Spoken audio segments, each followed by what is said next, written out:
Hi everyone! Today we are going to talk about the plot triangle. Now we've talked about the plot triangle before in the past, but I want to go over it with you again as you will be filling it out today. So as you can see, this particular plot triangle is about I am Malala. So each plot triangle has the same elements listed in it every time we fill it out. And this can be customized for each book that you read or short story that you read, but it all follows the same general structure. So when we talk about our plot triangle, we want to start down here with exposition.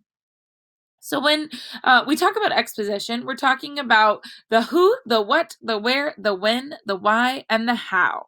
So first we want to talk about who is there or the characters. So we want to list all the characters in the story from the beginning of the story. Okay, then we want to talk about the setting, the where, and the when. Now remember, the when is just as important as the where in the setting. You may have been taught that setting is always just the where is the story happening. But we need to know where and when the story is happening because 1912 San Diego is much different than 2012 San Diego. Okay, so fill these boxes in with the who and the where and the when. And that covers the exposition. Once we finish with the exposition, we need to go here to the joint where we start from the basics of the background information and start moving into our story. That point is called the conflict. Now, a conflict is the main problem of the whole story, not the main problem of the beginning of the story, but of the whole story. So I'd like you to fill in this box with the big problem that our main character is facing throughout the whole story. Once we've filled in the conflict, we can go to these three events here. They're called the rising action. These are events that are happening during the story, but before the most important moment of the story, that are making the problem worse or that the character is facing as they try to solve the problem before they get to the most suspenseful moment or the conflict. So these could be events that are happening as our character is traveling in their special world. They could be events that are taking place as our character tries to solve the problem.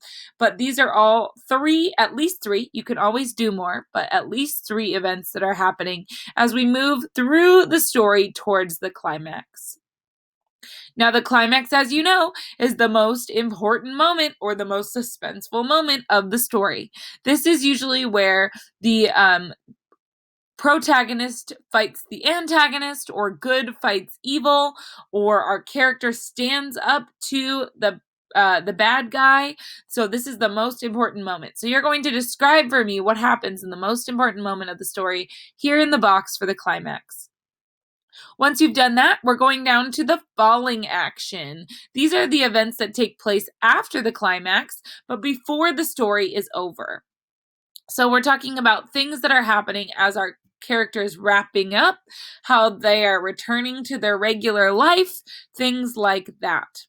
And then finally down here we have the resolution. So this is where you put how everything is tied up in a bow at the end. So does our character return home a better person? What happens as they are resolving the issue? If you have questions about the plot triangle, please contact your teacher.